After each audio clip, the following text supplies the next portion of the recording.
लक्ष्मी नारायण श्रीमन नारायण लक्ष्मी श्रीमन नारायण नारायण नारायण श्रीमन नारायण नारायण। बोलिए श्री लक्ष्मी नारायण भगवान की। अनंताचार्य कृपया वेदांत द्वयपारगम रामकृष्णान् विशद्भक्तं विश्वक्सेन मुनिं भजे। काषायं यज्ञसूत्रं शुचिवपुषि तथा चोर्ध्वपुण्ड्रं च बाले। यस्यास्ते दक्षहस्ते कलिकुमतिगिरीन्द्रेन्द्रवज्रं त्रिदण्डं संसाराग्ने प्रशान्त्यै वृतजलममलं दारुपात्रं पवित्रं श्रीविश्वक्सेनसूरे पदकमलयुग श्रेयसे संश्रयामि। लक्ष्मीनाथसमारम्भां नाथयामुनमध्यमाम् अस्मदाचार्यपर्यन्तां वन्दे गुरुपरम्पराम्।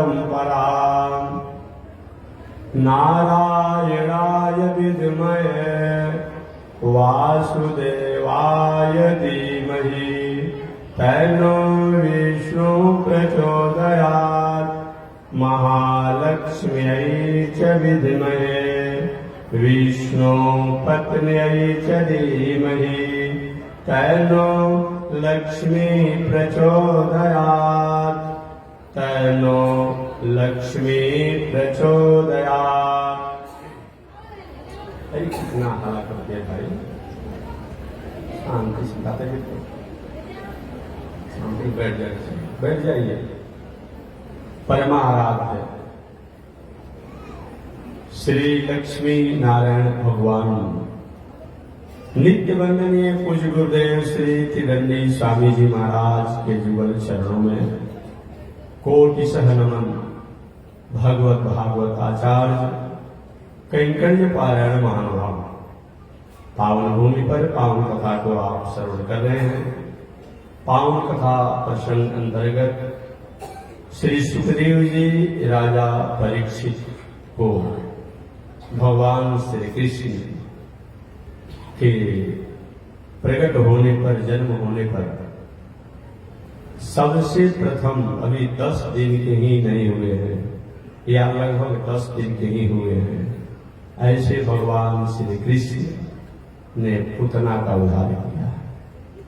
हम और आपको भगवान श्री कृष्ण उपदेश देते हैं कि हे दुनिया में रहने वाले लोग, जो मेरे देवकी विलास से सारी दुनिया पलती है, पोसती है, चहल पहल होती है और लय होती है। जब हम भी संसार में लीला करने के लिए संसार में आते हैं तो हमारे साथ भी समस्याएं रहती है। हम समस्या से कहीं अलग नहीं है। हम संसार के मनुष्य के जीवन में अगर समस्या हो तो कौन बड़ी बात है। 10 दिन के भगवान श्री कृष्ण और पूतना जैसे दुराधर्ष राक्षसी उनको मारने के लिए आए। भगवान ने उस 10 दिन की अवस्था में पूतना का उद्धार किया। भगवान अभी बहुत अल्प समय में है। गोकुल में महोत्सव मनाया जा रहा है।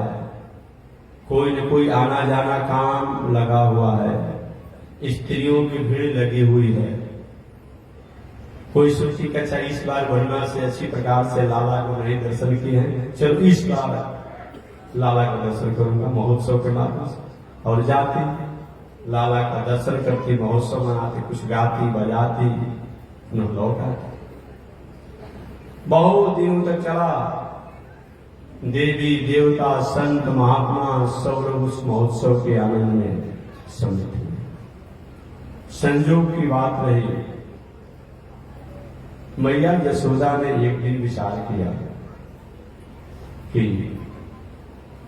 गोपियां आ रही है, लाला का जन्म महोत्सव मना रही है, गीत गा रही है, लाला को सोने में परेशानी हो रही है। गोपियों से मैया यशोदा ने कहा, हे गोपियां, थोड़ा शोरगुल कम मचाओ, मेरा लाला सो रहा है। गोपियों ने कहा, ये बताओ, अरे तुम्हारे लाला का महोत्सव मनाने आए हैं, तो क्या चुप होने के लिए आए हो, मौन होने के लिए? विश्व तो गीत गाया ही जाएगा, मैं गाऊंगा। मैया यशोदा ने बेचारे का, ठीक है गोपिया, तो तुम गीत गाओ आंगन में, राजमहल में, राजभवन में तुम गीत गाओ, मैं लाला की दूसरी व्यवस्था कर देते हूँ सोने के लिए। तो राजमहल के बाहर, ऐसे पंडाल का बाहर है, तो राजमहल के बाहर एक बैलगाड़ी खड़ा था, जो छकड़ा कहा जाता अपनी भाषा में, बैलगाड़ी था। तो वह बैलगाड़ी वहीं खड़ा था, उसके द्वारा कार्य होते रहते थे। तो उस बैलगाड़ी के नीचे पलना लगा दिया मैया ने, और लगा करके उस पलने में भगवान श्री कृष्ण को सुला दिया।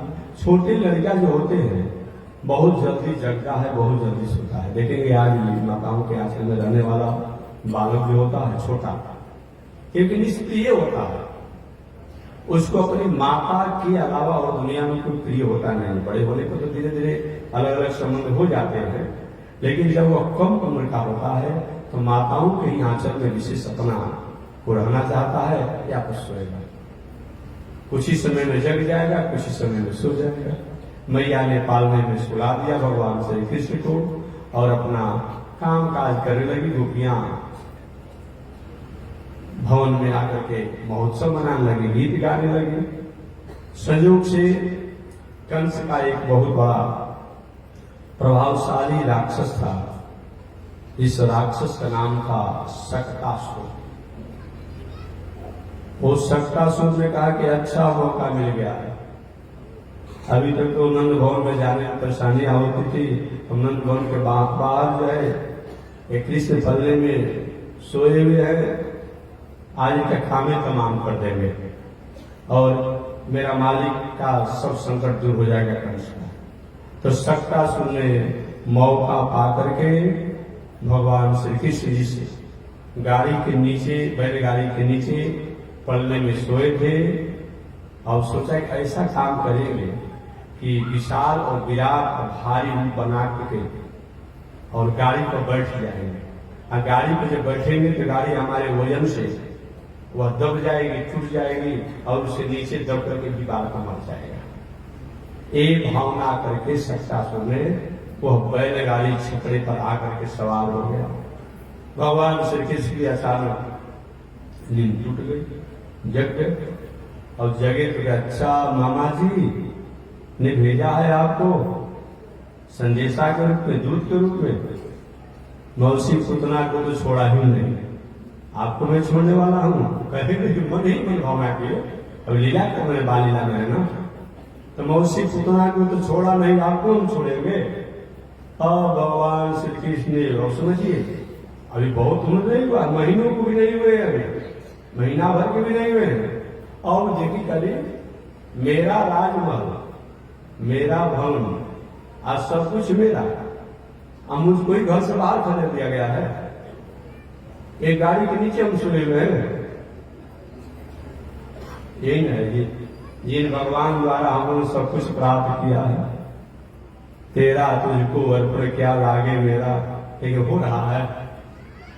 मैंने मानुष जन्म तुमको हीरा दिया, वृथा तू कमाए तो मैं क्या करूं, दूध दही में वा मिष्ठान दे ही दिया, फिर भी मांस खाए तो मैं क्या करूं। मैंने मानुष जन्म तुमको हीरा दिया, वृथा तू गवाए तो मैं क्या करूं।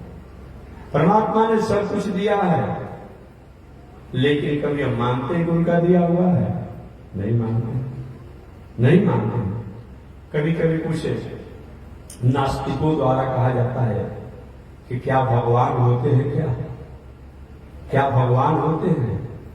और पूछना चाहिए महानुभाव से, भगवान अगर नहीं होते हैं, इस दुनिया को कौन चलाता है? कौन चलाता है इस दुनिया को? पलित पोषित और विकसित कौन करता है? All thing bright and beautiful, all creature great and small. छोटे बड़े सुनहरे चमकीले जो कुछ भी दुनिया में है, उनको कौन बनाने वाला है? कौन व्यवस्था करने वाला है? जो व्यवस्था करने वाला, बनाने वाला है, उन्हीं को हम गॉड, लॉर्ड, ईश्वर, परमात्मा, भगवान, ब्रह्म, राम कृष्ण के नाम से जानते हैं। कारण से भी कर्ता को माना जाता है, कार्य से भी कर्ता को माना जाता है, अनुमान से भी कर्ता को माना जाता है। ये पंडाल है तो पंडाल को कोई न कोई बनाने वाला होगा, बनाने वाला मेकर होगा। कि जब दुनिया है, संसार है, जगत है, तो जगत को भी कोई न कोई बनाने वाला होगा। उसी बनाने वाले को हम भगवान नारायण इत्यादि नामों से जानते हैं। भगवान ने कहा कि मेरा महल, मेरा भवन, अब मुझको घर से बाहर कर दिया गया है, गाड़ी के नीचे में सुला दिया गया पढ़ने में, तभी मैं सबको अपने तरफ केंद्रित करूंगा। अब भगवान ने क्या किया, सक्कासुर गाड़ी छकड़ा पे ऊपर से सवार हो गया था कि विशाल बना करके और दबा देंगे, नीचे मर जाएगा ये बाघ छोटा अवस्था में। भगवान ने क्या किया, जगे और जगने के बाद रोने लगे। और रोते रोते उन्होंने क्या किया, अपने पैरों को उछालने लगे। छोटा लड़का जब रोता है तो हाथ के पैर को उछालता है, ऊपर की तरफ फेंकता है। अब भगवान ने जब अपने पैरों को उछाला और वो सक्कासुर जो है, जो गाड़ी पर बैठा था, वो क्या किया, उसका गाड़ी उलट गया। और जब उलट गया तो भगवान श्री कृष्ण जो है, वो जो उलटने के बाद गाड़ी, अब सक्कासुर के गाड़ी के नीचे वो दबा हुआ है, और ऊपर से भगवान श्री कृष्ण जो है वो पलने में खेल रहे हैं। उसका कल्याण कर दिया, उद्धार कर दिया। आवाज हुआ, जब राक्षस को मन लगा तो विशाल रूप बना है। एक भगवान ने कहा नहीं नहीं, मैं छोड़ूंगा नहीं, आप मामा के गांव से आए हैं, आपसे बहुत उनको प्रेम है। मैंने मथुरा से आया था ना, आप मामा जी के गांव से आए हैं, बहुत प्रेम है, मैं आपको छोड़ूंगा नहीं। उनका उद्धार भगवान ने कर दिया। अब आवाज आया, जो गोपियां गीत गा रही थी, महोत्सव मना रहे थे, मैया नंद रानी, नंद बाबा, सौंदर्य, कहां से आवाज आया? और बाहर आकर के देखा तो देखा कि जिस गाड़ी के नीचे लाला को सुलाया गया था, वो गाड़ी तो पलटी हुई है। कैसे कैसे हो गया? आंधी आया नहीं, तूफान आया नहीं, और कुछ हुआ नहीं, कैसे हो गया? तो छोटे छोटे बालक वहां आसपास में खेल रहे थे कि भैया हम बताएं। बताओ लाला, बताओ कैसे गाड़ी उलट गया? अरे इतना विशाल राक्षस मर गया। कहे तुम्हारा लाला जो है ना, तुम्हारा छोरा जो है ना, जो पलने में सोया हुआ है, इसी ने अपने पैरों से गाड़ी को उलट दिया। मैया जैसे रे भांग खाए हो कि धतूरा पियो?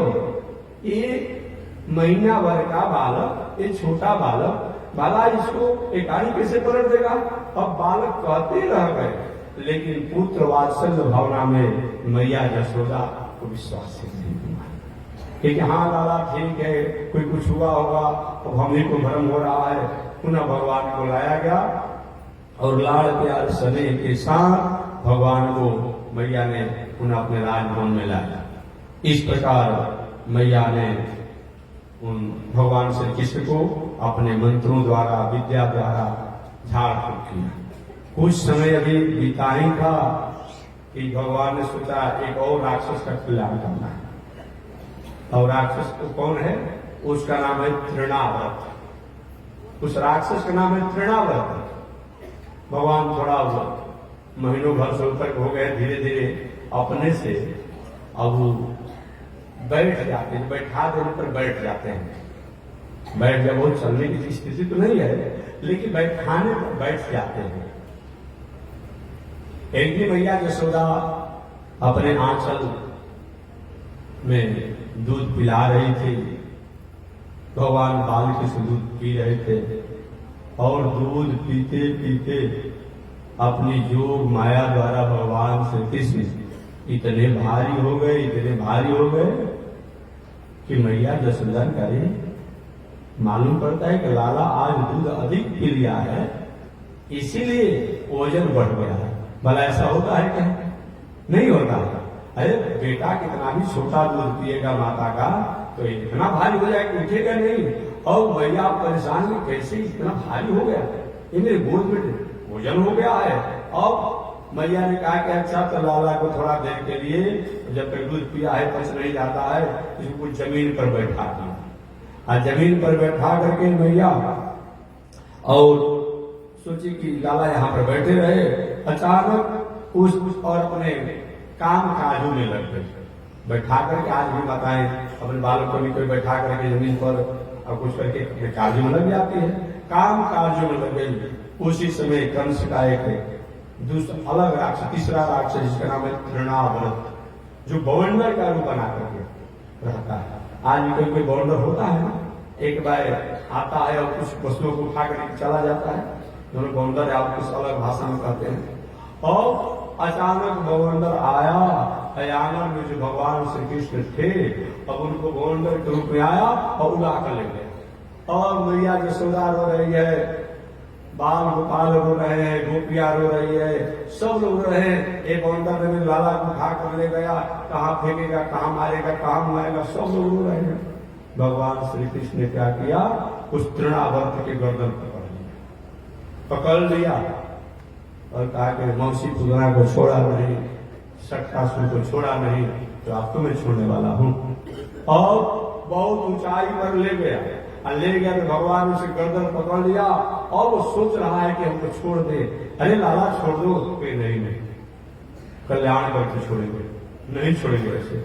और क्या कि उसको इतने जोर से गर्दन दबाए कि दबाने से ही उसका काम तमाम हो गया।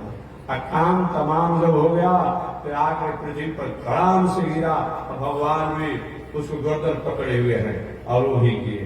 सब में घटना हुई, इतना बड़ा राक्षस की मृत्यु हो गई। और लाला इसी तरह से है। पुनः लोगों ने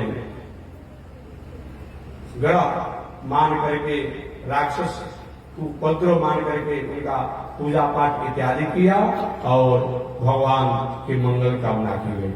धर्म एवं हतो हंति धर्मो रक्षति रक्षित। ये राक्षस जितने हैं, कभी न कभी कोई संत महात्माओं से देवताओं की आराधना पूजा में बाधा पहुंचाने का कारण ही ये राक्षस बने। आगे भगवान श्री कृष्ण अब गोकुल में रहने लगे।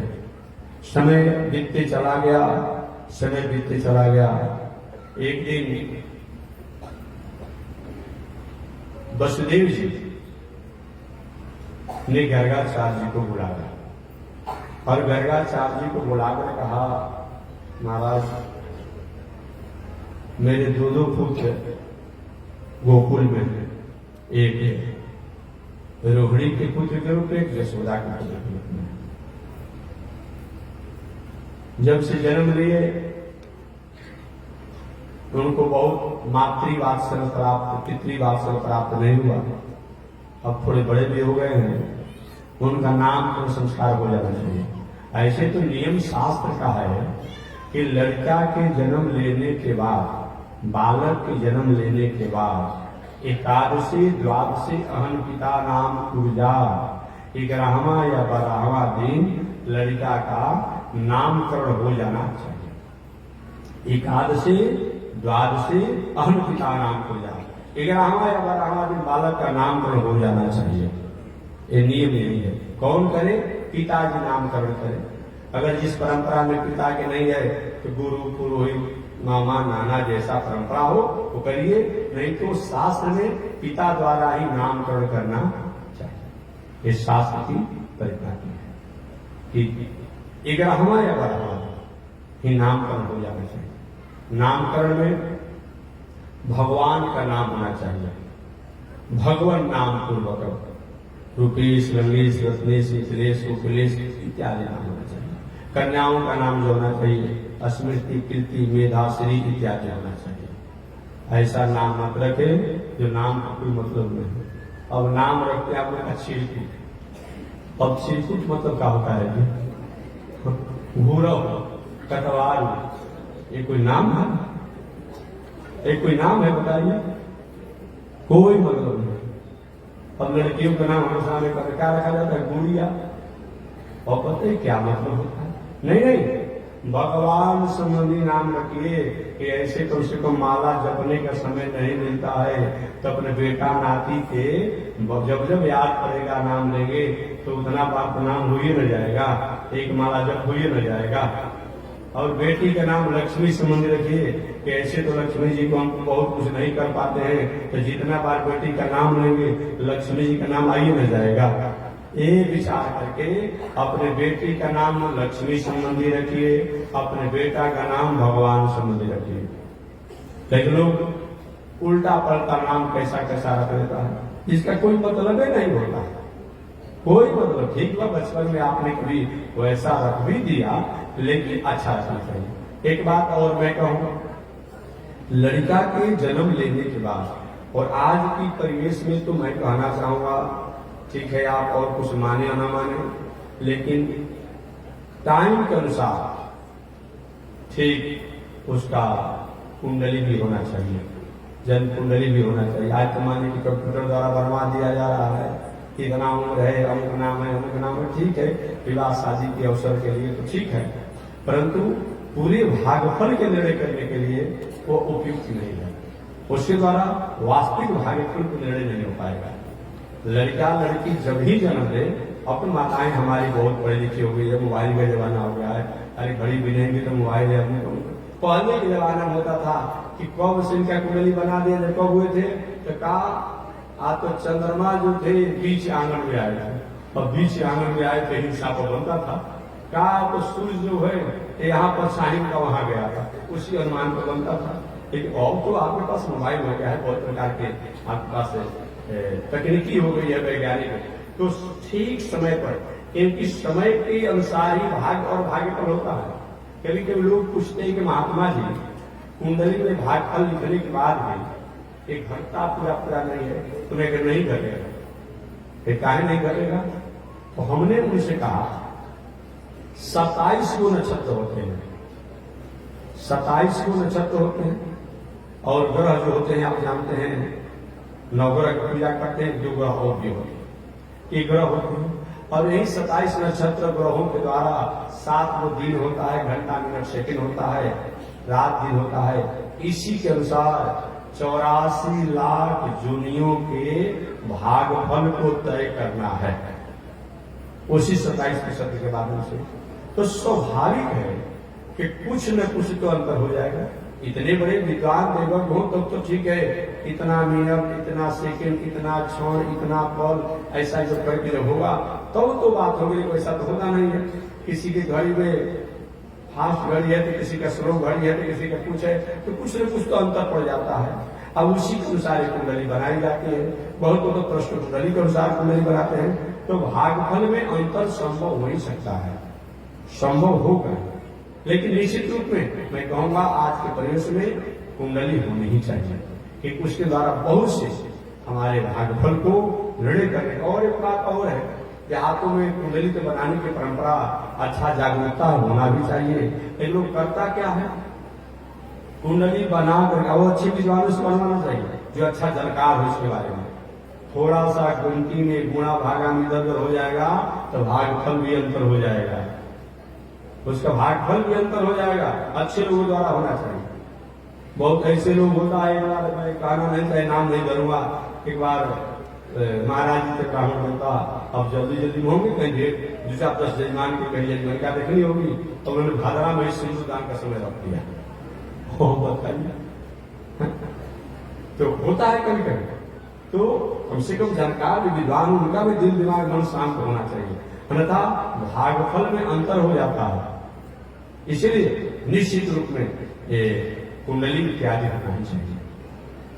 लेकिन लोग करता क्या है, कुंडली बनवा दिया, और कभी होनी चाहिए कम से कम 6 महीना पर एक बार पूरे भागफल और सब चीज को पढ़िए, क्या क्या लिखा है, क्या क्या कैसे है। क्योंकि हर 1 महीना, 2 महीना, 3 महीना 15 दिन पर हमारे कर्मों के अनुसार हमारा भाग्य और भाग्यफल में अंतर परिवर्तन होते रहता है। ये अपना ध्यान रखें। कर्मों के अनुसार 1 सप्ताह, 15 दिन, महीना, 2 महीना, 3 महीना, 6 महीना, वर्ष भर के अंतर में भाग्य और भाग्यफल का अंतर होता है। अब एक लिख दिया क्या है, तो करता क्या है, देखता कोई नहीं। हमेशा पढ़ना चाहिए, कम से कम पढ़ना चाहिए। और ऐसा कुछ उसमें अनिष्ट हो, कुछ हो, दैवज्ञों से समझिए, बुझिए, और आगे उसका क्या मार्जन है ये भी होना चाहिए। कि हम क्या कर कुंडली बनवा कर रख दिया गया, और कोई बहुत बड़ी घटना घट गई और तब कुंडली को देखते क्या है ऐसा हो गया। कुंडली में तो पहले से लिखा हुआ है, लेकिन आपने देखा नहीं, इसीलिए तो होना चाहिए। आखिर मैं ही नहीं मानता हूं इस विचार को, तो प्राय हर दर्शन ही मानता है। बौद्ध दर्शन होता, जैन दर्शन होता, इस्लाम दर्शन होता, सनातन वैदिक दर्शन होता, ये सब लोग मानते हैं। हम कहते हैं कि इस्लाम दर्शन क्या दैविक परंपरा को नहीं मानता है।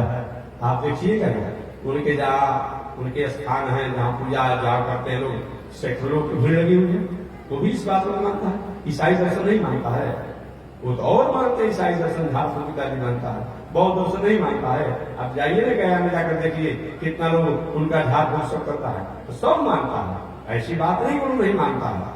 इसलिए मैं निवेदन करना चाहूंगा कि आप कुंडली बनवा करके और हर साल 1 महीना, 2 महीना, 3 महीना पर उसको पढ़िए, नहीं समझ उसी विद्वानों से। अब कोई घटना घट जाती है और तब देखते हैं क्या हो रहा है। भगवान श्री वसुदेव जी ने गर्गाचार्य से कहा कि मेरा वहां 2 बेटा पुत्र हैं। एक तो रोहिणी के पुत्र रूप में बलराम नाम में है नहीं, एक जो बड़े गोरे हैं रोहित पुत्र हैं, और एक यशोदा पुत्र है। महाराज जाते और उनका नामकरण संस्कार आप कर देते हैं तो अच्छा रहता है, क्योंकि आप जजवंशियों के पुरोहित हैं। गर्गाचार्य हम जाएंगे तो जरूर, लेकिन जाने पर कहीं कंस को अगर भनक मिल गया तो आपके पुत्रों के साथ पुनः वो कंस और कठोर प्रताड़ना कर लेगा और हमको भी डांट फटकार सुनना पड़ेगा। इसलिए महाराज ऐसा काम कीजिए कि नामकरण भी हो जाता, और अभी तक जन्म के बाद कोई बहुत कुछ हुआ नहीं है, और लेकिन कोई जनाना नहीं। ठीक है, जब आपकी आज्ञा है तो वसुदेव जी की आज्ञा को पाकर के गर्गाचार्य आ गए गोकुल में, और गोकुल में आए तो नंद बाबा के यहाँ नंद बाबा से मुलाकात हुई। नंद बाबा ने सत्कार और सम्मान किया। सत्कार सम्मान करने के बाद जाकर कहे मथुरा के बहुत बड़े मुझकोटि के विद्वान पंडित जी महाराज आए, ज्योतिषी जी आए, जो जजवंशों के आचार्य हैं। अच्छा, ये नामकरण भी करते हैं और भी संस्कार करते रहते हैं। अब नामकरण की बात आई तो नंद बाबा को भी याद आ गया, मैया जसोदा को भी याद आ गया, मेरा भी लाला कभी तो कोई नाम नहीं है। इसी तरह से पुकारा जाता है, इसी तरह पुकारा जाता है। जब नाम हुआ नहीं है, नामकरण हुआ नहीं है, तो क्यों नाम को इंदिरा करवा लिया जाए। मैया जसोदा ने कहा देखिए ऐसा वैसे मेरा लाला थोड़े है कि किसी से मैं नाम रखवा दूंगी। अच्छे विद्वान को बुलाऊंगी, पूजा कराऊंगी, भंडारा कराऊंगी, पूरे गोकुल ब्रजवासियों को बुलाऊंगी, और तब उसके बाद नाम होगा। नंद बाबा ने कहा कि देखिए ऐसा करने पर कंस का उपद्रव बढ़ सकता है, हमारे पुत्र पर संकट आ सकता है। तो मैया यशोदा ने कहा ठीक है, किसी को नहीं बुलाऊंगा। चलिए, जो ऐसा संकट आने की बात है किसी को नहीं बुलाऊंगा, क्योंकि नामकरण तो होना चाहिए। मैया यशोदा ने कहा कि देखिए जी आपको हैं, लेकिन मैं परीक्षा ले लूंगा अपने पंडित जी का। पंडित जी जानते हो नहीं कि झोला छाप है, कि बस झोला छाप नहीं ना पंडित जी हैं, कि कुछ जानकार है उनको। ये परीक्षा मैं लूंगा। ये माताएं स्वभाव से बाजार में कहीं जाएगी कुछ सामान खरीदने के लिए, जितना एक व्यवस्था कर दिया आपसे नहीं होगा। अब जाएगी दुकान पर 500 रुपए का सामान रहेगा, तो क्या कहेंगे, एक 50 रुपए में देंगे और दुकानदार का पार अपना भर देगा, राम राम। अरे क्या कर रहे माता जी, तो ठीक है तो 7 रुपए ले लीजिएगा। अब धीरे धीरे 60, 70, 75 और उनको 100-150 तो पटाइए देंगे। 500 मांगे थे, एक 100 रुपया 150 को ले लीजिए। आप क्या करेंगे? वो मांगा 500 रुपया, फिर भाई देखिए 500 मत दीजिए, कम से कम 450 दे दीजिए। आप फिर कुछ नहीं करेंगे। इस मामला में एक सामान लेना आपका 10 वाले व्यक्ति दुकान पर जाएंगे। देखिए इनका बहुत परखने की जो तरीका जो है पुरुषों से अधिक है। परखने का तरीका जो है पुरुषों से अधिक है। इसीलिए तो विवाह शादी के अवसर पर जब से हमारी माताएं विवाह के अवसर पर अपनी बहू को देखने के लिए जब संकल्पित हो गई कि मेरा पुत्र की बहू कैसी होनी चाहिए, इतना उसको परखना शुरू किया, इतना परखना शुरू किया कि प्राय फेल ही कर देती है। सब कुछ हो जाएगा, कुल खानदान पढ़ल लिखल सब माने पुरुष वर्ग सब तय करेगा। आए देखते देखते देखते अंत में कहाँ पर पहुंचेगी? इस सब कुछ तो ठीक है, लड़की की सब कुछ सब ठीक है, कोई दिक्कत नहीं है, लेकिन क्या है आके इसका छोटे छोटे काट दिया विवाह, कर दिया विवाह। और बताइए नाक का छोटा सा है, ये कोई मतलब होता है? अब विवाह काट देंगे, इतना ही परखती है। ये हमारा विषय नहीं है, लेकिन मैं पूछना चाहूंगा जो ऐसे ब्याह काटने वाली जो माता है कि आप कैसी हो, अपने बारे में सुनती हो? हाँ, यही अगर निर्णय हो जाए तो किसी का विवाह काटेंगे लोग। ऐसा मत करो। बार बार हर रोज मैं कहता हूं कि बहुत इस समाज में बहुत बड़ा एक समस्या उठा हुआ है। ये केवल हमारा विषय नहीं है, हम तो संत महात्मा हैं, लेकिन जो भी कोई आता है तो उसके पास 5 गो समस्या समाज में है, उसमें ये भी एक समस्या बना हुआ है। महाराज जी बेटी का विवाह करना है, 2-4-5 वर्षों से मैं दौड़ रहा हूं, लेकिन कहीं अनुकूलता नहीं बन गई, चल रहा था। इसीलिए इस समस्या का मुख्य कारण जो है हमारी माता जी लोग। जब से पहले के जमाना में पुरुष लोग कुल खानदान सब देख लिया जाता हो जाता था, लेकिन जब से इनका अधिकार मिल गया देखने के लिए, ऊपर दिखाएगी, नीचे दिखाएगी, अगल दिखाएगी, बगल दिखाएगी, आगे चलाएगी, पीछे चलाएगी, उठाएगी, बैठाएगी, करते करते सब मिला जुला के सब गिरा खा दिए। ऐसा मत किया जाए। आप हमारी माताएं हैं, आप राष्ट्र की स्वरूप और संस्कृति हैं। आप भला कन्याओं का विवाह इस तरह से बाधा पहुंचाओगी तो कहां से विवाह हो पाएगा कन्याओं का? आदि किसी की बेटी हो, किसी की बहन हो, तो आपको भी तो सोचना चाहिए कि विवाह किसी की बेटी है, किसी की बहन है, इसकी भी एक मर्यादा है। एक बात तुम जब छाड़ दोगी तो बेचारी के विवाह करने में समस्या हो जाता है। और भाई कैसे विवाह हो गया तो नहीं हुआ, इसीलिए इसको विचार करो। तो मैया यशोदा और रोहिणी ने विचार किया कि बाबा जी आए तो है मथुरा से, अपने को ज्योतिषी जी कहते हैं, लेकिन ये कुछ जानकार है, कुछ झोला छाप है, इनका हम परीक्षा लूंगा। अरे कैसे नंद बाबा, कैसे परीक्षा लोगी? क्या मंत्र बोलोगी? क्या करोगी? नहीं नहीं, मंत्र नहीं बोलूंगी, मैं अपने तरीका से परीक्षा लूंगा। अच्छा ठीक है। घर का चाचा का महाराज जी मेरे 2 पुत्र हैं, एक रोहिणी के हैं, एक यशोदा के हैं। इन दोनों पुत्रों को आप नाम करिए, कर तो दूंगा, एक कल उसको पता चलेगा ना तो बहुत बड़ा घटना हो सकती है। तो नंद बाबा ने कहा कि छोड़ी ने किसी को नहीं जनाएंगे, गौशाला में कर दिया जाए, कोई नहीं जानेगा। वही गौशाला में ठीक ठाक करके साफ सुथरा करके और नाम संस्कार की व्यवस्था किया गया। गौशाला एक ऐसा है कि गौशाला पवित्र माना जाता है। गौशाला भी गौशाला जैसा होता, आज भी परिवेश गौशाला को बोले बिगाड़ दिया है ना। इसीलिए मैं कहना चाहता हूँ, पहले में मैंने कहा था गाय की रक्षा और गौशाला की व्यवस्था तो हर मानव को करना चाहिए, भारतवासी को करना चाहिए। गाय हमारी जननी इसीलिए है, गाय हमारी माता इसलिए है कि जैसे माता के दूध को पान करके हमने अपने जीवन को हृष्ट पुष्ट किया, उसी प्रकार की गायों के दूध से भी हमने अपने को बाल्यावस्था में पलित पोषित हुए हैं। उन माता के प्रति तो हमारी आदर की भावना होनी चाहिए और उनकी हत्या पर हमें कहीं न कहीं एक कानून बना करके इसको रोक होना चाहिए कि जिसकी दूध से हम पलित पोषित हुए, जिनके गोबर द्वारा अनेक प्रकार के वायरस संक्रमण को रोका जाता है, जिनके मूत्र से अनेक प्रकार के वायरस संक्रमण के रोगों पर संयम पाया जाता है, नियंत्रण किया जाता है, वैसे को अगर मार दिया जाएगा काट दिया जाएगा, कसाई खानों के हाथे चली जाएगी, कसाई खानों के कसाई में चली जाएगी, तो एक प्रकृति में वायरस संक्रमण का इतना बड़ा प्रभाव हो जाएगा कि हम सब लोग के पास सब रहेगा, लेकिन रोग ही रोग से ग्रसित रहेंगे। आज साधारण वृक्षों को कोई कुछ करता करे, भाई वृक्ष जरा प्रकृति का बैलेंस हो जाएगा, जरा रक्षा किया जा रहा है ना। तो ठीक उस प्रकार से बाघ, सिंहों को, हरिण को भी किसी प्रकार से कुछ करने पर सरकार ने कानून बना दिया है कि भाई ये प्रकृति के हैं, इनके द्वारा बैलेंस प्राप्त किया जाता है। एक काम क्या गाय के साथ नहीं होना चाहिए, एक क्या बैल के साथ नहीं होना चाहिए। इनके भी यही रहने पर ये जो अनेक प्रकार का वायरस संक्रमण जो प्रकृति में होते हैं वो अधिक बढ़ जाएंगे, क्योंकि इनके रहने से इनके गोबर, इनके मूत्र, इनके दूध, इनके दही, इनके श्वास, इनके रोए से ऐसे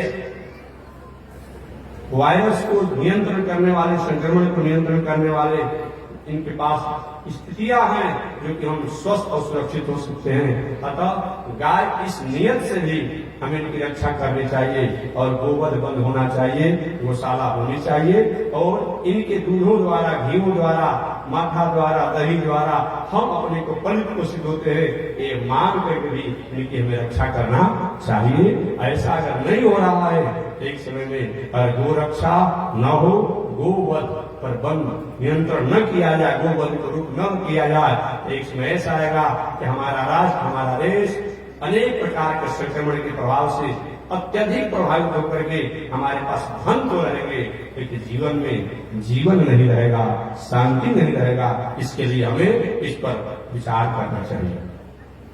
गौशाला में नामकरण की व्यवस्था की गई। मैया यशोदा के पुत्र जो कृष्ण है, मैया रोहिणी के पुत्र जो बलराम है, माताओं ने परीक्षा लेने के लिए रोहिणी के पुत्र जो बलराम है उनको यशोदा के गोद में दे दिया। आज यशोदा जी के जो पुत्र जो कृष्ण है उनको रोहिणी के गोद में दे दिया। आज देख करके लेकर देखा जाए ले लिया, रोहिणी के पुत्र को यशोदा ने ले लिया और यशोदा के पुत्र को रोहिणी ने ले लिया। आ ले करके बैठ के गौशाला में गर्गाचार्य जी आए पीछे से, आकर के उनको आसन पर बैठाया गया। और बैठाने के बाद गर्गाचार्य महाराज जी बताइए मेरे पुत्रों के बारे में, और इनका नाम पर संस्कार आप कर दीजिएगा, पहले तो कुछ बताइए तो। और गर्गाचार्य जी बताने लगे और बताते कहते हैं, अयम ही रोहिणी पुत्रो रमयन सुहृदो गुणे आख्यास्ते राम इति बलाधिक्यात् बलम विदो यदुनाथ पृथक भावा संकर्षणमु सन्नियुत अयम ही रोहिणी पुत्रो रमयन सुहृदो गुणे। हे यशोदा जी, आपके गोद में जो बालक हैं, अयम ही रोहिणी पुत्रो, ये रोहिणी के पुत्र हैं, आपके पुत्र नहीं है। आपने भले ही अपने गोद में इनको लिया है। अयम ही रोहिणी पुत्रो रमयन सुहृदो गुणई, ये अपने रमण से, ये अपने बल पुरुषार्थ के द्वारा अपने प्रेमी जनों को आनंदित करेंगे। आख्यास्ते, ये दुनिया में लोगों को आराम देंगे, आनंद देंगे, इसीलिए इनका नाम बलराम होगा, राम होगा। और बल की अधिकता होने से भी बलदेव कहे जाएंगे। और जदुनाथ पृथक भावा, यदुवंशियों में आपस में जब कुछ कलह होगा, टकराहट होगा, विरोध होगा, तो समझा बुझा करके इनको एक करने का काम करेंगे, इसलिए इनका नाम संकर्षण भी होगा। या दूसरे के गर्भ से दूसरे के गर्भ में आए हुए ट्रांसफर होकर के, इसीलिए भी इनका नाम संकर्षण होगा। किसी काल में ये शेष रूप में भी थे। मैया यशोदा ने सोचा कि हो सकता है बाबा पूर्व जन्म की बात करते होंगे, बात तो इसी जन्म की कह रहे थे, लेकिन इनको हो सकता है पूर्व जन्म की कोई बात करते होंगे। और मैया यशोदा जी, बाबा तो अच्छा है, सब जान गए कि मेरा पुत्र नहीं है तो रोहिणी का पुत्र है। आगे उन्होंने कहा कि ये बालक अपने बल अपने प्रभाव से दुनिया में स्थापित होगा। हे रोहिणी जी, आपके गोद में जो बालक हैं, ये भी बालक ये आपके नहीं हैं, ये यशोदा के हैं। ये अलग अलग युगों में अलग अलग रंग का हो जाता है। अलग अलग युगों में ये आपका बालक ये अलग अलग रंग का हो जाता है। रोहिणी जी, ये बालक ये है यशोदा का, आपने गोद में लिया है। ये सतयुग में आसनम वर्णास्त्रो किरणतो जुगत शुक्ल, इस शुक्ल वर्ण के सफेद वर्ण के माने सुंदर गौर वर्ण के ये सतयुग में इनका आकार होता है। आज ही जब ये त्रेता युग आता है तो रक्त वर्ण के हो जाते हैं। आज जब द्वापर युग आता है तो पीत वर्ण के हो जाते हैं। आज कलयुग में एक काले हो जाते हैं, सांवले हो जाते हैं। कि कलयुग में पापियों के पाप को दूर करना है तो इसलिए काले हो जाते हैं। काला को कोई भी रंग लगाने में बहुत प्रभाव नहीं होता, काले हो जाते हैं। ये साक्षात नारायण है। अब साक्षात नारायण है। अब ये भी कहना चाहे भगवान से अभी सब मेरा पर्दाफाश कर देंगे क्या? महाराज बहुत कुछ काम करना है। तो इसी समय मेरे भैया मेरे पिताजी और मित्र सब जान रहे कि भगवान ही है, तो भगवान के साथ क्या व्यवहार होता है पता नहीं है। भगवान के साथ देवी देवता के साथ क्या व्यवहार आपको करते पता नहीं है। अलमारी को बैठा देते हैं, एक लचदाना सुबह एक लचदाना शाम को भोग लगा देते हैं, और घंटी डोला देते हैं, और कपड़ा सब हाथ को सुधा देते हैं। और बताइए एक लचदाना भगवान खाते हैं? कितना आपने भगवान को किया है पता को नहीं है। आप दिन भर 3 हाली चाय पिएगा, 3 हाली भोजन करेंगे, अब भगवान को लचदाना खाते हैं? देखिए कोई को ऐसा होगा, कुछ लोग पूछते हैं कि महाराज जी ये भगवान को भोग लगाना चाहिए कि नहीं? हमने कहा भगवान को प्रतिष्ठा किए हैं तो 24 घंटा में कम से कम एक बार अगर भोग नहीं लगाते हैं तो प्रतिष्ठित भगवान जो है उनके प्रतिष्ठा का कोई मतलब नहीं रह जाता है। प्रतिष्ठा का कोई मतलब नहीं रह जाता है। इसलिए प्रतिष्ठित मूर्ति को हमें भोग लगाना ही चाहिए। अभी सुने ना आपने कुछ दिन पहले एक भारत के बहुत बड़ा पद पर बैठने वाले जो अब लोग न्यायाधीश कहलाने वाले, उनके द्वारा ऐसी असहज भाषा, ऐसी असमनसता, असहजता, असहार की भाषा जो निकला, ये मर्यादापूर्ण नहीं है। आप अपने कानून की वकील अनुसार आपको बात करना चाहता था। अरे भाई कोई PIL किया कुछ किया कि भाई मूर्ति कहीं अधीनस्थ उनके अंदर में देखे नहीं हो कि भाई ठीक है इस पर पुनर्विचार करेंगे, फिर प्रतीक्षा कीजिए। अब कोई मूर्ति खंडित हो जाए कुछ हो जाए तो कहेंगे ठीक है तो कल अपने से ठीक हो जाए भगवान, ऐसा भला कहा जाता है? ये न्यायाधीश का यह आर्टिकल है बोलने का? नहीं, ये भावना में हो सकता है, कानूनी प्रक्रिया नहीं हो सकती है। आप जब कानून की गति पर बैठे हैं तो आपको इस पर विचार करके संयम से बोलना चाहिए। हम केवल भगवान की पूजा नहीं करते हैं, जो परमात्मा की सत्ता पूरे दुनिया में है उनके मूर्ति के रूप में करते हैं, मूर्ति के आकार के रूप में करते हैं। अरे भाई कानून जो भी हमारा देश का बना हुआ है वो भी एक कागज पर ही छपा हुआ है, एक कागज पर छपा हुआ है, किताब में ही छपा हुआ है, लेकिन उसको हम लोग कानून कहते हैं। और वही कागज किताब पर अखबार के समाचार भी छपता है, क्या उसका हम आदर उस तरीके से देते हैं? नहीं देते हैं।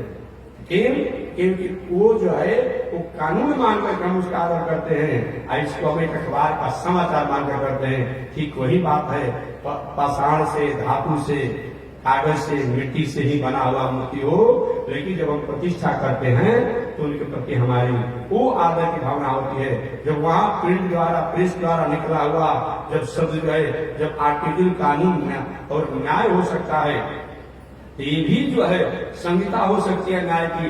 ये भी जो भले पाषाण का, लोहा का, पत्थर का जो भी मूर्ति बना हुआ हो, अगर उसको प्रतिष्ठित कर दिया जाता है तो भी ये अपने आप में स्वरूप हो जाता है। इसलिए ऐसा उच्च बैठने वाले महानुभाव द्वारा सुनने पर और उनके द्वारा कहने पर असहज जैसा प्रतीत हो जाता है। अब कहाँ लोग जाएंगे, कहाँ लोग जाएंगे? अतः महानुभावों को इस ऐसे शब्दों से थोड़ा सा जरूर संयम और बचना चाहिए। और मैं क्या कह सकता हूं? तो मैं निवेदन करना चाह रहा था कि गर्गाचार्य ने कहा कि हे रोहिणी जी, आपके गोद में जो बालक है ये क्या है? ये साक्षात नारायण है, साक्षात नारायण है। जब कहना चाहे भगवान श्री की छुटे उतर अभी मत बताइए, इशारा कर दिया। तो गर्गाचार्य ने बात बदल दिया, कहे कि रोहिणी जी, ये आपके गोद में जो बालक है ये तो आपका नहीं है, ये तो यशोदा जी का है।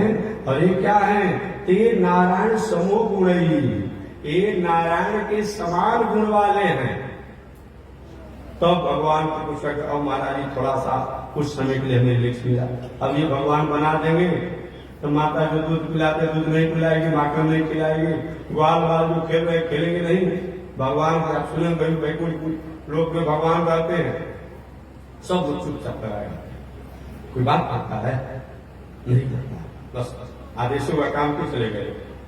आप बेटा बने हैं तो माखन मिश्री सब खा रहे हैं, मित्रों से खेल रहे हैं, बहुत से राक्षसों का संहार भी करना है। कहे कि ये आपका पुत्र जो है, ये सांवला वर्ण का बालक है, ये बालक कृष्ण नाम से जाने जाएगा। जो ऊपर जो है बालक, उनको बलराम कहा जाएगा, बलदेव कहा जाएगा, बलदाऊ कहा जाएगा, और गोरे होने का गोरे दाऊ कहे जाएंगे। और कुछ नहीं होगा। इनको अंत में मैया ने क्या किया? कृष्ण को कनुआ और उनको बलराम जी को बनुआ नाम रख दिया, उपनाम में। और दूसरे कृष्ण का नाम हो गया कान्हा, कान्हा नाम हुआ बाद में चल करके। तो आगे में ये बालक जो है ये कृष्ण नामों से जाना जाएगा। दुष्टों को दमन करेगा, दुष्टों को दमन करेगा, ज्ञान को दूर करेगा, इसलिए इनका नाम कृष्ण होगा। कर सती कृष्ण, अनादिकाल से हमारे पापों को जो हरण करे उनका नाम कृष्ण है। इस प्रकार से नामकरण संस्कार हुआ, और नामकरण संस्कार के बाद अब गर्गाचार्य को दान दक्षिणा देकर के लोग विदा करने लगे। गर्गाचार्य के माता जी, इसकी आवश्यकता नहीं है, इसकी आवश्यकता नहीं है। नहीं महाराज, आप ब्राह्मण देवता हैं, एक ठीक है, मेरा ये दक्षिणा जो है आप गोकुल में ही बांट दीजिएगा।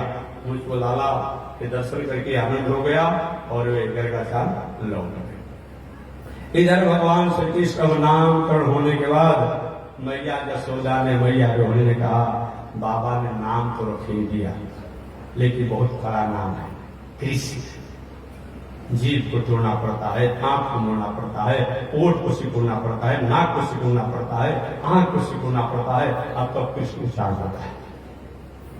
राम जी को उच्चारण करने में कोई मेहनत नहीं पड़ती है। एक छोटा लड़का जन्म लेता है तो राम राम कहने लगता है। छोटा लड़का जो माता के आंचल में होता है, आम राम राम, आम राम राम, छोटा लड़का कहता है। देखेंगे कहीं पानी पीना होगा कि अपने आप में आम राम राम कहेगा तो माता समझ पानी मांग रहा है। लेकिन कृष्ण कहने में तो सिखाना पड़ता है, जीभ को तोड़ना पड़ता है, तभी जल्दी नहीं पता है। बहुत से प्रदेश के लोग, गुजरात इत्यादि प्रदेश में तो उनको कृष्ण कहते ही नहीं है, कृष्ण कहते हैं। क्या कहते हैं? कृष्ण कहते हैं, कहते ही नहीं है कृष्ण। कड़ा नाम है। मैया ने कहा ठीक है बाबा, नाम तो रख दिया, लेकिन कृष्ण नाम से नहीं होगा, इनका नाम हम रखे कनुआ कान्हा, कनुआ कान्हा कन्हैया। ये नाम को मैया ने बाल्यावस्था में पुकार के रूप में रख दिया। कनुआ, कान्हा, कन्हैया इत्यादि नाम रख दिया। लाला भी कहा प्रेम से, और बलराम जी का नाम बनुआ, बलदेव, बलदाऊ, गोरेदाऊ नाम से हो गए। ये नाम पर संस्कार हुआ। बाकी गर्गाचार्य चले गए मथुरा में। अब इधर भगवान श्री कृष्ण थोड़े बड़े हो गए हैं, अब ऐसे नहीं है। अब क्या करते हैं, कभी कभी तो इस पलने पर सोए हुए हैं, वहां से दोनों भैया उतर जाते हैं धीरे से। अब उतर करके और क्या करते हैं, घुटनों के बल पर कभी कभी चलने लगते हैं, घुटनों के बल पर चल लगते हैं। कभी कभी ब्रजवासियों के घर में जा करके उसकी साड़ी पकड़ लेते हैं, कभी किसी गोद में बैठ जाते हैं, तो कभी कभी जा करके गाय के बछड़ों के मुंहों को चाटने लगते हैं, तो कभी कभी जाकर गाय के थानों में उसको दूध को पीने लगते हैं। ऐसे अनेक प्रकार के बाल लीलाएं करते। और कभी कभी नंद बाबा के घर में रखा हुआ जो छोटा छोटा अस्त्र शस्त्र है, तलवार इत्यादि है, वो कोई भी उठा लेते, वो भी उठा लेते। ऐसे अनेक लीलाओं को ये बाल गोपाल कर लगे।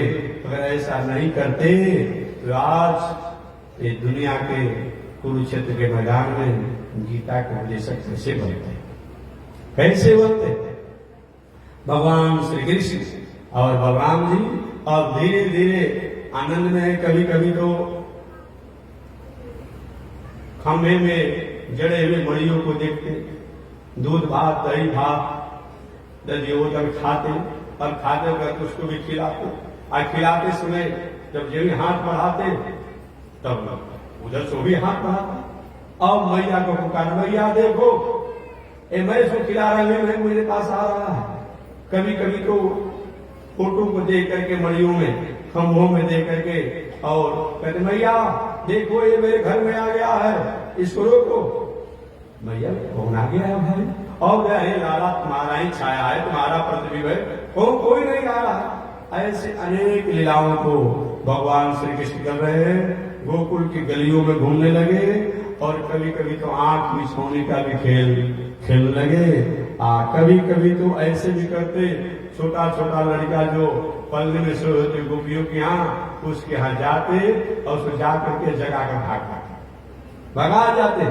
ऐसे करते करते थोड़े और बड़े हो गए, और जब और बड़े हुए तो एक दिन तो भगवान श्री कृष्ण ने एक गोपी सोई हुई थी, और गोपी सोई हुई थी, उसके पति भी सोए हुए थे। अब संयोग से गए और जाकर के छोटे अवस्था में, छोटा बालक कभी ऐसा चंचल स्वभाव करता है, और गए और उस गोपी की चोटी जो है, बालों का चोटी जो है, वो गोप के दाढ़ी में काटना बांध दी। अचानक शाम का समय था, अपन सो गए थे काम करने के बाद, रात्रि का समय हुआ, कहीं प्रकाश की अभाव था। अब अचानक प्यास लगी उन गोप को, कहने सुन रही हो, जल पिलाओ। और यही महाराज जल पिलाए तो आप सब जल पी लीजिए, अरे मैं जग नहीं पाऊंगी, सो इसको बोल दिया। अब यही वो गोप जगना चाहा तो देखा कि अरे ये क्या हो रहा है, अब ये क्या कर रहे, ये क्या कर रहे, तो अरे ये क्या कर रहे हैं, दोनों एक दाढ़ी बना है छुट्टी से, इससे छुट्टी बना दाढ़ी से। और क्या हुआ, अचानक जे नहीं वो जगे खड़े हुए, तो उस गोपी के चोटी के कारण उनका दाढ़ी का बहुत % बढ़ गया। ऐसे अनेक लीलाओं को भगवान श्री कृष्ण ने बाल्यावस्था में किया, जिसको कहते कहते हम और आप थक जाएंगे, लेकिन इस लीलाओं को हम कर नहीं पाएंगे। भगवान श्री कृष्ण ने एक और लीला किया। एक दिन गोपी जाती जाकर उनकी साड़ी पकड़ लेते, ए भाभी जी माखन खिलाओ। अरे लाला क्या बात करते हो, अभी बोलने के लिए नहीं हुआ है, और मैं कैसे तुम्हें माखन खिला दूंगा? नहीं खिलाना पड़ेगा। सोची चलो छोटा बालक है, भगवान छोटा बालक ईश्वर स्वरूप होता है। और गोपी क्या करती, घूंघटकारी हुई थी, पुष्ट थी, माखन लिया हुआ था, एक हाथों से माखन की तो पकड़ी हुई थी, और एक हाथों से निकाल करके लाला के हाथों में दे दिया। भाभी अच्छो है, मीठो माखन तुम्हारे। अब सोची तो सब आज का संकट टल गया। एक गोपी मानती है, ये भी कुछ आगे बढ़ी। अब क्या किए, एक कहीं से पत्थर का टुकड़ा लिया, उसके मटके पर मारा, अब फूट गया। अब फूटने के बाद तो गोपी पूरे माखन से, दही से पूरा शरीर ही उसका लथपथ हो गया। अब दौड़ते हुए आए पकड़ने के लिए, आज तुम्हें मैं पकड़ूंगा। कहीं भाभी ऐसा मत गलती करो, अच्छा गलती बात हो जाएगी। अब नहीं मानी, गोपी भी हिचकुच थी। अब पकड़ते पकड़ते अंत में जाकर पकड़ ही लिया, पकड़ लिया और चली गई पकड़ करके, क्योंकि आज मैं अजिया सास के जमाने का मट्टी को ये लाला ने तहस नहस किया, माखन भी खाया और शरारत भी किया, पर मटकी को फोड़ डाला। नंदरानी तो माने पर तैयार नहीं होती है, अब गई गोपी, नंदरानी, हे यशोदा। मैया यशोदा ने, हे बावरी, हालत क्यों मचा रखी हो, शोर क्यों मचाती हो, शांति से रहो। क्योंकि देखो कि तुम्हारे लाला के हम पे सोहर गाने नहीं आ रही, जो तुम कहोगे मैं करूंगा। मैं बुलाना सुनाने आया हूं, बुलाना दूर से ही सुनाया जाता है। अच्छा, आए इधर क्या किए, उसके मटकी को फोड़ कर, और फोड़ने के बाद वो क्या किए, जब वो चल रहे थे, इनको पकड़कर घूंघट काढ़ी हुई थी, तो एक भाभी जिसको तो गलती नहीं होगा, नहीं लाला ऐसा नहीं होगा। और उस गोपी का एक बेटा था, पुत्र था, उन्हीं के मित्र मंडली में था, मित्र मंडली में था, करके जरा बुलाया। गोपी तो घूंघट काढ़ी हुई थी, कान में कह, मेरी जगह पर पकड़े जाओगे? हाँ लाला, तेरे लिए कुछ भी मैं कर सकता हूँ। अच्छा, अगर पकड़े जाओगे ना तो माखन में खिलाऊंगा। ठीक है लाला। और भगवान श्री कृष्ण कहे, बाबू जी बहुत देर से मेरी कलाई को घटा को आपने पकड़ा है, बहुत दर्द हो गया है, मैं नहीं कहता हूं छोड़ दो, ले चलो मैया यशोदा के पास, लेकिन इस कलाई, इस गटे के बदला में मेरे दूसरे हाथ की कलाई को पकड़ लो, यही मैं कह रहा हूं। सोची गोपी, बालक ने गलती तो किया है, मटका को फोड़ दिया है, लेकिन बालक है, ठीक है, ठीक है लाला, दूसरा हाथ धरा। और दूसरा हाथ जब धराना था, उसी के पुत्र के हाथ में धरा दिया, धरा करके भाग। अब भागने के बाद जाकर के मैया बैठी थी, उसके आंचल में बैठ गए। मैया ये बताओ, तुमको दूध से प्यार है कि खुद से प्यार है? मैया ने, अरे लाला क्या बात करता है, दूध के सामने दूध का क्या मतलब होता है? अब ये बात मैया भगवान से प्रेम करती है, और गोद में बैठ करके टुकड़ी भाषा में कुछ ऐसे बातों को करते रहे। आज में छोटा छोटा लड़का 2 वर्ष का, 3 वर्ष का, ऐसे ऐसी बात करेंगे तो मालूम है कहीं 50 वर्ष का, 60 वर्ष का, 70 वर्ष बूढ़ है, ऐसा बात करता है। अब गोद में मैया यशोदा के बैठे हुए हैं। ओ गोपी प्रभावती आई, ए नंदरानी देखो तुम्हारे लाला का उदम, तो ऐसा नहीं करोगी, नहीं मानोगी, एक दिन बहुत बड़ा समस्या हो जाएगा। और भैया देख लिया ना, मैं तुम्हारे गोद में बैठा हूं, मेरा उलाहना लेकर गोपी आ रही है। ऐसे ही लोग कहा, मैं कुछ करता नहीं हूं, लेकिन मेरी उलाहना तुम्हारे पास आ जाती है। अब ये भी आई तो यशोदा, हे बावरी, मांग का रखी है क्या? कि धतूरा पिया है? क्या बोल रही हो? भांग नहीं खाया है नंदरानी, धतूरा भी नहीं पिया है, तुम्हारे लाला को रंग में हाथ पकड़ के गलाया। अच्छा, कहाँ है दिखाओ। अब क्या किया, जेल में घूंघट को उठाया, और उठा कर देखो तुम्हारा लाला क्या मेरा दशा कर दिया है। और जब घूंघट उठा करके वो मानो कृष्ण समझ कर ही उस लाला के हाथ को दिखाना, पकड़ कर दिखाना चाहा, देखिए उसी का बेटा उसके हाथ में पकड़ा गया है। अरे तुम कहां से आ गया? लेकिन कन्हैया ने कहा था हमें माखन खिलाने के लिए, भागो यहां से, बताओ ऐसा तुमने किया। और वहां से चला गया। इधर यही गोपी कुछ आगे बढ़ी, भगवान श्री कृष्ण, मैया मैं जा रहा हूं खेलने के लिए। हाँ ना, उधम नहीं मचाना, नहीं मैया को उधम मचाता ही नहीं। और गए, जाते जाते, रानी जी राम राम, प्रणाम, राम राम। लाला इस बार तो तुम चुप गया, धोखा दे दिया, लेकिन अगली बार मैं रंगे हाथ तुमको पकड़ूंगा। भगवान के, भाभी जी अगली बार गलती मत कीजिएगा, इस बार तो गलती को मैंने माफ कर दिया, लेकिन अगली बार मैं गलती को माफ नहीं करूंगा। क्या करोगे? कि इस बार तो तुम्हारे बेटा का हाथ तुम्हारे हाथों में पकड़वा दिया है, और दूसरी बार गलती करोगे पकड़ने के लिए तुम्हारे पति का हाथ तुम्हारे हाथ में पकड़वा दूंगा। ऐसे अनेक बाल लीलाओं को भगवान श्री कृष्ण ने किया, और ऐसे करते करते अब थोड़ा सा बड़े हो गए हैं। एक दिन गोकुल में गर्गाचार्य आए कि चले देख ले कैसे लाला का क्या स्थिति है। और गर्गाचार्य जब आए तो नंद बाबा ने कहा, महाराज जी आज मेरे यहाँ भंडारा पा लिया जाता तो अच्छा होता। कह देखिए भाई मैं सोपाकी महात्मा हूँ, अपने से बनाता हूँ। ठीक है महाराज जी, आप अपने से बनाइए पर्दा लेकर के। और नंद बाबा ने गर्गाचार्य को सारी व्यवस्था दिया, क्या महाराज जी भंडारा बनाएंगे। तभी आज कथा यहीं पर मैं छोड़ देता हूँ कि कल देखते हैं गर्गाचार्य कैसे भंडारा बनाते हैं, कैसे खाते हैं, कैसे खवाते हैं। आगे जो कथाएं होगी वो मैं आपको आगे निवेदन करूंगा। आज इसी के साथ वाणी विराम। एक बार भगवान का नाम श्रीमन्नारायण।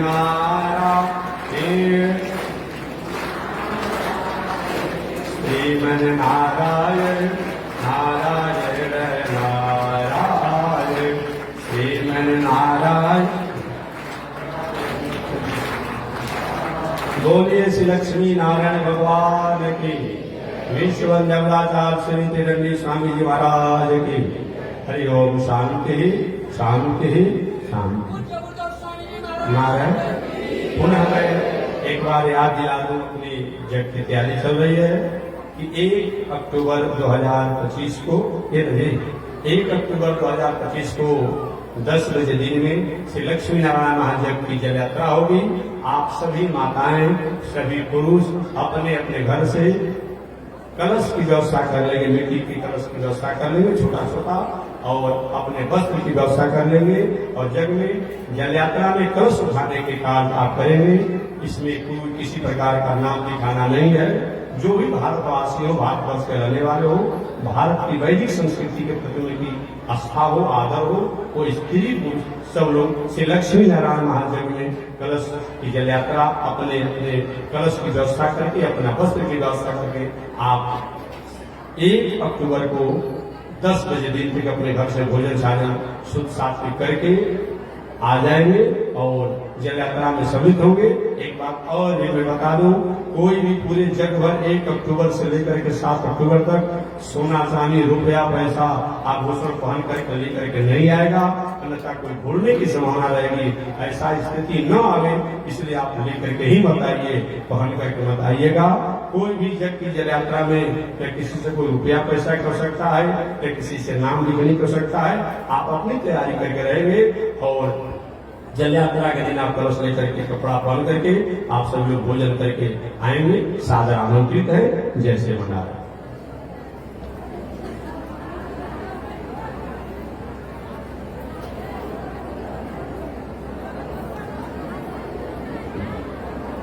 ओम चंद्रमा मनसो जातः चक्षो सूर्यो अजायत श्रोत्रवायुष प्राण समुखादग्रजायत श्रीश्रुते लक्ष्मी सुमन्या बहुरात्रे पार्श्वे निषदानि रूपम सुयो व्यातम ईश्वरिगाण मोमयी गाण सर्वलोकम मयी भाण।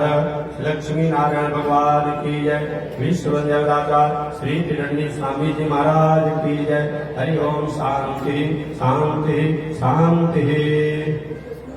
महाराज की जय।